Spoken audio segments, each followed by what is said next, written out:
It was August 9th, 1969, a hot summer morning. The sunrise would cast a light on one of the darkest chapters in Los Angeles history. I don't think that any of us who were there, we were the first television crew on the scene. We had no idea what we were walking into. That morning, Al Wyman was an ambitious 29-year-old reporter for ABC 7 Eyewitness News. And we got a call from the assignment desk telling us to go to a house in Beverly Hills at 10050 Cielo Drive. The 40 years have not fogged his memory one bit. As we sit in our studio, he paints a vivid picture with his words. This was a driveway that led to a dead end, and the dead end was that address we were sent to, and there was a gate that was closed. There was a chain link fence, and you could see all the way through the chain link fence, and there was an automobile inside with the body of Stephen Parent. On the scene, he walks me through it like we were sent back in time. They went in this way on this side and cut the phone lines so no one could call out. And Rona Barrett showed up, and I wondered what was she doing there, because she did a gossip segment on Eyewitness News at the time. Miss Rona, what are you doing here? And she said, don't you know who lives here? This is Roman Polanski's house. And then it was just like a collective shock. We knew we were in a story that was a lot bigger than we thought. Wyman recalls standing at that gate all day. The details began trickling out. 5 dead, including Sharon Tate, pregnant wife of Roman Polanski. Even more shocking, how they were killed, brutally shot or stabbed. 169 stab wounds between the 5. The killers used Tate's blood to write "pig" on the front door, a macabre message that shocked and confused the city. And it wasn't over.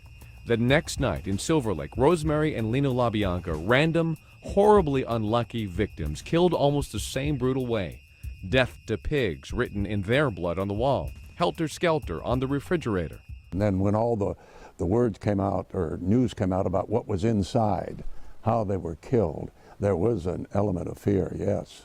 Eyewitness News Inland Empire Bureau Chief Bob Banfield recalls how the city was petrified and thirsty for information as he canvassed the LaBianca neighborhood, talking to neighbors the day after the murders. People were, back then, were willing to talk because they were wondering, you know, give me some information. What's going on here? There was a lot of fear in L.A. The sale of guard dogs and guns rose dramatically overnight, and the use of security services dramatically.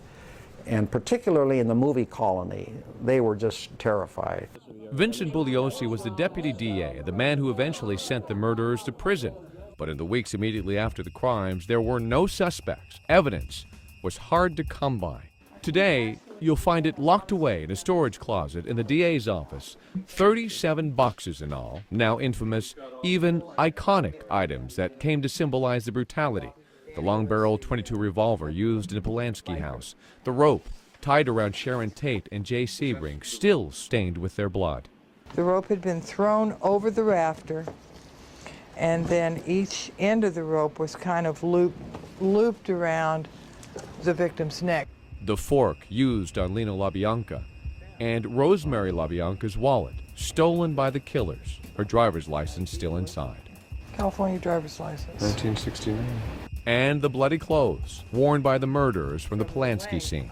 Clothing was actually found near the scene of the Tate murders by a film crew. I believe it was a Channel 7 film crew. That film crew was Al Wyman. It was 4 months after the murders. What we did, we came here and actually stood right here in this spot and said, okay, if we had just killed these people, we are covered with blood, where would we go and where would we throw the clothes? Wyman and his crew got into their news vehicle and started driving down Benedict Canyon, estimating the murderers' escape. Let's time how long it takes me to undress and redress. And I put the stopwatch on and ran it for 6 minutes and 20 seconds. And at that time, when it hit 6:20, I said, okay, where are we? We stopped and got out and looked over, and I said, my God, those have to be the clothes. That day, 40 years ago, Wyman files this report. 6 minutes and 20 seconds of moderate driving up Benedict Canyon led us to this spot. And looking over the edge of this hill, we found several pairs of blue jeans, and what appeared to be some very dark sweatshirts. This is exactly the spot, and driving up Benedict Canyon as we've done just now, this is the only place, there was no guardrail at the time, this is the only place that you could pull off. This is where we found it. It's right down there. When the LAPD arrived on the scene, detectives were not happy the media figured it out before they did. We were notified by my boss, Lieutenant Robert Helder, who received a phone call from what I believe is Channel 7 News.